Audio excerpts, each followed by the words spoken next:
Chris Jones of the Kansas City Chiefs, still not in the building or in the facility, has been holding out for looking for a brand new contract. It has been reported now that it's like $84 million over 3 years is what Chris Jones is looking for. But he is still holding out. Andy Reid chit-chatted about it, and you could have heard a head coach say this exact thing probably every single time anybody has ever held out of a training camp and then into a season. Here's Andy Reid talking about his Defensive Player of the Year finalist, Chris Jones, and his contract situation.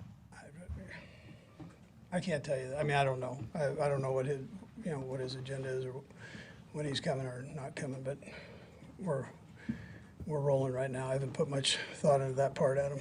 Okay, so listen, and then Patrick Mahomes comes out and he starts speaking about it, and you can clearly tell that Patrick Mahomes got the messaging from Andy Reid. It is just like, hey, we are worried about who's here.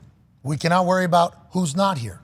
We are moving forward. Then you heard Travis Kelce, the New Heights podcast, go, Chris, will you come back? You're kind of scaring me right now. Jeez. I thought we had plans to just go and get more Super Bowls. And I think what you heard there through Travis Kelce was whenever TJ Hawkinson signed his deal, and then Travis Kelce moved down the list of highest paid tight ends, when everybody knows he's the best in the game right now, especially with Patrick Mahomes, and he's a wide receiver, he's not a tight end, and he's not even getting paid as top tight end, let alone where he should be in the wide receiver ranks. So he basically came out and said, hey, well, we're trying to get Super Bowls. This is kind of the goal here. You heard what Travis was thinking. You know what Patrick's thinking. He always says, I want a good team. I don't want to do that. Then you hear this Chris Jones situation take place, and you hear Andy Reid. It sounds like everybody's just like, hey, bud, I thought we just were going to go be a dynasty here. Come on. And I appreciate that Chris Jones said, nope, I would like my money. I would like a little bit of attention, and he's willing to hold out into it. But he's millions of dollars into this thing. I think they said if he was to hold out until like week 8, which he said he was, it'd be like a $13 or $14 million hit or something like that. Damn. But his new contract he wants is $84 million. Sure. So if you could put that in comparison, I think you would be willing to lose $14 million if you're going to gain $70 million, if that's how you're thinking about it. But I don't know if they've been in contact or how close they are, but there's a chance this doesn't get done, and who knows if he's on the move out of Kansas City, and who would want him? Probably everybody, I guess. And because of the Tyreek deal, it feels like they definitely do want to keep him home, right? Because this situation with Tyreek happened last year, and then they couldn't come to something. They traded him damn near the next day to Miami, so that's got to be at least a good sign if you're a Chiefs fan. But there's no way he's playing on Thursday if he hasn't been there all week, right? There's no. Yeah. It doesn't sound like there's like good relationship status here either. You know, at all. What you heard Andy Reid say there was just like, Yeah. So, you know? Not thinking about it. Yeah, not even. Nope. I think Shane Steichen had to kind of say the same thing about Jonathan Taylor there. Towards the end, it's like, we're just assuming that he is not with us because we're rolling into football season. I apologize. He didn't even say like, because you could put over Chris Jones. Love Chris Jones, could do that whole thing. But instead, it's just like, none of us know why he's doing what he's doing right now. We hope they get a deal done, but it doesn't feel like it's happening. Yeah. Which is a shame. He's a fucking great football player. And on Thursday night, there's going to be a lot of eyes. A lot of eyes. Good old And he said he's going to win Defensive Player of the Year this year. Not a bad way to start. And it appears as if we're nowhere near seeing him on a football field. Well, and this is kind of what we talked about like a couple weeks ago. Like, granted, this situation's different than the Bosa situation, but they're just kind of saying, like, you know, you just assumed it would get done because he's so good, but then all of a sudden you wake up this morning and it's like, oh shit, like the NFL season is here. It's starting on Thursday. They're playing. Like, it's crazy that they've gone this long without actually getting something done. And who knows if they think he's being unreasonable and how much he's asking for. It doesn't sound like that's really necessarily the case because he's not asking to be the top paid guy. You know, he doesn't want to go over Aaron Donald, and he was a Defensive Player of the Year candidate.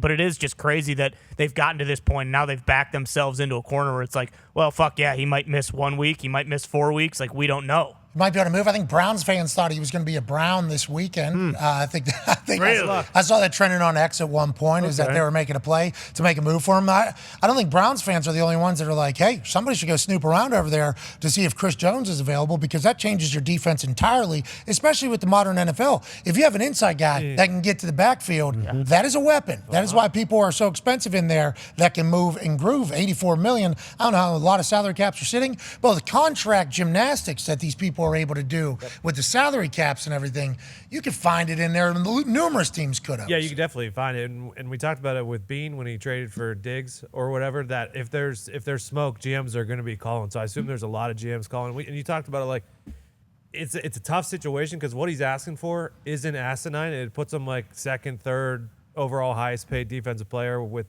similar to TJ Watt and Joey Bosa.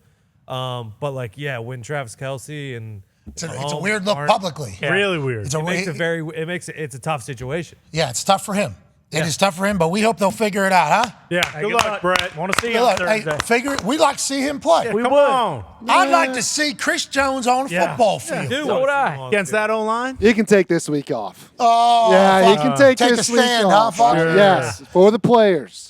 That's right. Just like Tone was pushing for Bosa. no Exactly. contract either. So How's that going? They should stand together. Have they talked about that much? I haven't heard anything. Me neither. No updates over the weekend, I don't think. No. No, I thought the report was that they expect him to play, but not that was confirmed whatsoever. Bro, remember, what was it, 10 days ago, they were like, there was reports on the internet, a deal is imminent in the next few days. Yes. And it's like, well, that's been the report for like 2 months. Yeah. Like, whenever it gets to this amount of days away from season, probably going to get the deal done. So I didn't feel like we learned anything new. Then those days passed, by the way. And then now we're kind of creeping into Soft tissue. wait a minute, what are you, 6 days? Yeah. Yeah. It's game week. We have 6 days here? 6 days. Against the Steelers? Yeah, and you got to worry about soft tissue injuries. Like, that's not good. Yeah, you don't want to lose them for the whole season. Even if you guys get a deal done, you're saying. Yeah. What are you going to run him out there and he pops a quad? Don't want that. That'd be No. foolish. Can't have that. Especially on. By the way, this is going to be the year. I'm excited that we're making this proclamation today. I love it. Okay. This is going to be the year nobody's getting hurt. That's right. So pumped. Not one. Oh, hell yeah. Everyone's Hell healthy. yeah, dude. Nobody. Huge news. How cool is that? It's pretty Yeah. cool. Thank That's God. very big of you. Well, it's not me. No, I'm not. I'm just Yeah. the voice. Yeah. It's coming. Well, that's what I mean to let everyone know. That's huge. Yeah, thank you. Yeah, I just wanted to, He's put it out decisive. there in the universe. Uh-huh. Yeah, just wanted to put it. Football gods, let me know. Yep. Hey, go ahead and relay the message. No one. Every joint, cool. Every ligament, fine. What? Every muscle, pliable. That's right. Okay. That's what the football god said to me. Now, I don't know which football god is chatting with me, if that is their department or not, but I got a good feeling about this year with injuries. We're going to be good, baby. Hell Thank yeah. We're God. going to be good. Healthy team. Hell yeah. Put that in the universe one time. No injuries ever. That would be fucking fantastic.